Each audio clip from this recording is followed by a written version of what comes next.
digital labs we have two types, as I understand. One is a digital lab that is used to try and make the learning experience very different. For example, try and move from a physical kind of learning to a virtual chemistry labs, for example, which are getting a child into an actual lab and flooding the data of physics and compounds makes them grow up. You can have a digital experience, and you can mix chemicals digitally, and you can still learn it.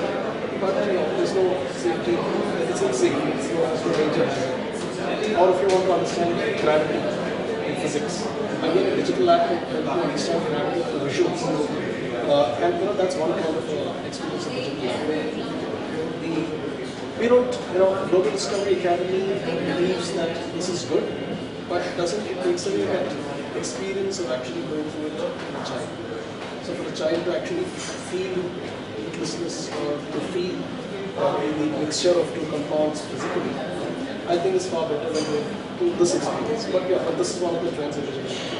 What we believe in is a digital lab that takes you into areas of robotics, it takes you into areas of what we call scratch programming and Android programming, and that's an area which I will talk about.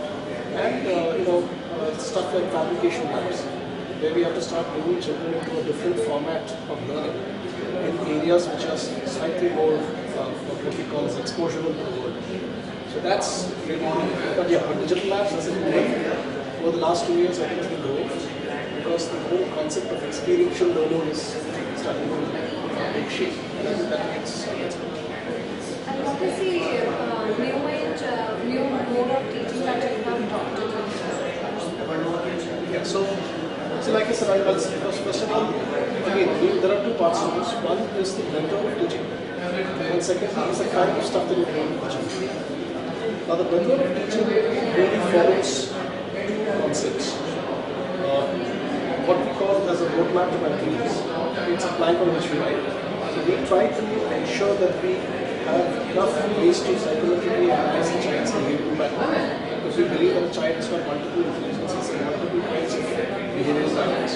So we digitize a child's behavioral patterns, study them, and then start putting a trajectory suited to that child. So you end up having a class of let's say 25. You can't have the same method of teaching to all the 25. So within that, you have some children who are extremely affable and extrovertish. You have some children who are slightly quiet, but still have a lot of stuff to talk about. They're shy. There are some children who you see playing with the fingers and they're musically related. There are some people who are extremely logic and mathematical thinking. So you see them measuring with their fingers, the desk. And each one of these people talk about differently. So that differentiator that we're doing is to be able to try and make out these differences in the children and actually have tags on the uniform, which helps the teachers identify the kind of child that these are. So I would see this child and a tag on the uniform that shows that, hey, listen, this child I need to teach through visual communication. This child is more kinesthetic, which means I have to use body science and other ways to teach. So that's one differential approach. What we try to do really is to bring about what we call an aha moment. So every child should eventually go through this aha. I've understood this the fun way. Right? So the waning and waxing of the moon, for example, you can show it to pure visuals, or you could give every child a little Oreo biscuit and get them to lick the cream in the same shape as the moon. And excite the child because it's something that children love to do. So both eventually teach you the same thing, but one is more exciting, uncontrolled, energetic. So that's the other area that we're focusing on is, as like I said, we are trying to build children for tomorrow's world. So we bring in what is called Android programming competitions, scratch programming competitions. In fact, our Android programming competition is an annual event. It's taken a lot of, it's really attracted a lot of children from the schools. Last year, a child from Tirunelveli, he actually won this contest, creating what is called a biodegradable waste application. So that is something that we do. And then we introduce introduce things like fab labs and try to have a fresh innovation that you try to integrate with the chip. We were talking about the robotics also. So it's a new tool that we also observe the schools are adopting. So tell us something more about the genesis of those labs. So robotic labs is really to prepare the children for a more practical way of creating what is there in their mind. Okay, so one part is to help them create fabrication, have these fabrication labs, laser printers, heaters, to do things. The other would be to try and help them get down to understanding the way simple practical stuff in your daily life work. Microwave, for example, which is all these are run by microprocessors. So how do these work? What can one do to try and enhance the... So basically, if you look at today's generation and today's world, we are moving into a world which is digital, which is far more exposed to areas which are innovation centric. It is moving from the industrial kind of world to a more innovative and digitized world. And hence I think robotics and associated technologies are very important. And I think that is something which we strongly believe. And I do believe that this is something that you will see gaining more popularity as the days goes on. How robotics is becoming increasingly important in education? So, like I said, I think the objective is not to call it as increasingly important. I would say that today's children need to be given a more experiential learning and not just a theoretical learning. So one part, make theory interesting and exciting, and the other side, bring in a lot of practical applications which children can do. So, before we reach robotics, let's do something as simple as randomized flight. The fact is, every child today knows how to play the temple run against the enemy. So isn't it really proper that we are able to start leveraging this energy and channelize this energy to do more things with it, like we do have. Similarly, we are in a stage where we're going to start quickly seeing 3D printouts coming up. Now, it's almost, let me draw an analogy to your question. The children of today cannot imagine that there was a world without Facebook. Or there's a world without all these applications. So if we do not use stuff like robotics, down 5 years, 10 years and 20 years, the child does not get exposed to this. Will suddenly be in a world where he looks completely blank. Because that 3D printouts and scratch and Android kind of programs are really taking over the world. So we cannot have a child be away from these concepts. So I think that's the reason why I think people are more motivated into areas like robotics and Arduino systems and so on. Where is India at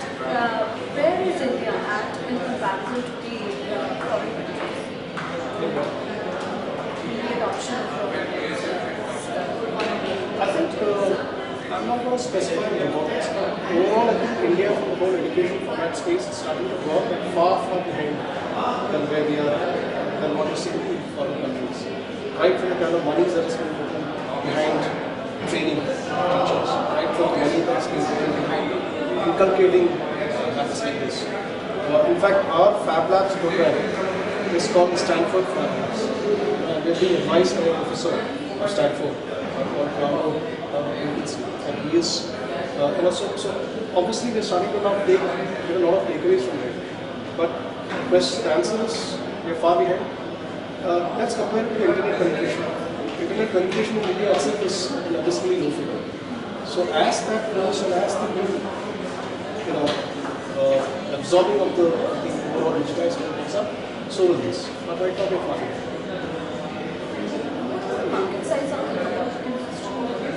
So I wouldn't be able to really comment on that. It's still not reached a very structured, formal data sharing format yet. Because actually, it's in forums like this that you start seeing these kind of things starting to emerge. And I think it should be long before they start getting recorded and publicized. Right now, for the education industry, we're not really seeing that. How India can improve upon the use of robotic in education? I think it starts from the academic council that is driving the school. So the academic council which is driving the school needs to first of all be convinced that this is an important area that children need to be exposed to. And once they are convinced, then we start, for example, we have tied up with Stanford to get expert advice on how to introduce fat labs. We are about to, and still not official yet, but very soon we will be coming out with perhaps robotics around Lego, the whole Lego toys. So I think it starts with the academic council. Once the conviction is there, it's about starting to go about doing it. But there is a very big element of also trying to engage and engage the parents in the use of these things. And that, again, the analogy is that if today's parent is unable to keep pace with the child in terms of technology, then suddenly you see a gap between the parent's interest level. He might see the child doing things which he doesn't know and might feel proud of it. But the child will not be happy that the parent is unable to participate in it. So I think we need to make parents also equally involved. Are there also any career opportunities in this? Yeah, sure. So I think at least what we do in our school is to have an innovation town. Okay, so we have a central team of people who are what is called R&D innovation towns. And these are people who really come from backgrounds which are really diverse. We have people from Cisco's and we have people from organizations which deal with innovation of this kind. And now use their services to apply this into the education space. So I think yes, there is definitely an opportunity that is coming up in shape up this. What are the essential points to be kept in mind when designing the robotic labs for the schools? Again, I think too early for me to give a very detailed description because we have just started. But the starting point is to get your space provision inside the school and have your investor be completely convinced that this is an important area that we need to position in the outside world because children. So getting that whole space provision, buying the equipment, the lab equipment itself has its own price points, getting that invested into. These are some of the initial areas that one needs to be actually convinced of. And after that comes the expertise. How do you really teach this? I mean, not too many people in India have done this. So the whole training programs that we have to conduct make them aware of this process, take it to the child. This is perhaps the third critical thing. And fourth could be to try and reconnect with the child and the parent and try and figure out a monitoring mechanism where we find out how it is actually benefiting the child. And what is the, to me, I see a child getting more confident. If a child is able to come home and say that, look, I'm able to use a laser cutter, I'm able to do this, or I'm able to create something which is equal to Newton's invention, I think the child feels good. So I think that's the ultimate. You also ensure that parents also get the knowledge of the subject once they get their child enrolled in it. That's the objective. Again, not just specific to robotics, but as a culture, parent engagement is crucial. So right from sending digitized snaps to parents every day to make them understand what is happening in the school, to regular newsletters, to having, of course, the PTMs are a way of life today, so I'm not talking about that. But we also conduct parent satisfaction surveys, and these surveys are conducted twice in a year to make the parents give us their view of how they see the whole school experience, right from the infrastructure to the behavioral pattern of the child. There, we have asked questions which lead them to answering that they are also keen to get involved and participate in these areas. So the moment you start engaging the parents more and more, chances are that you will get them involved in areas like this. But it's difficult in today's world where nuclear families are so many people and both the husband and wife are working. But then at least what Global Discovery Academy does is to build schools in tier 1, tier 2, and tier 3 cities, where there is still a huge set of parents who are willing to learn something new.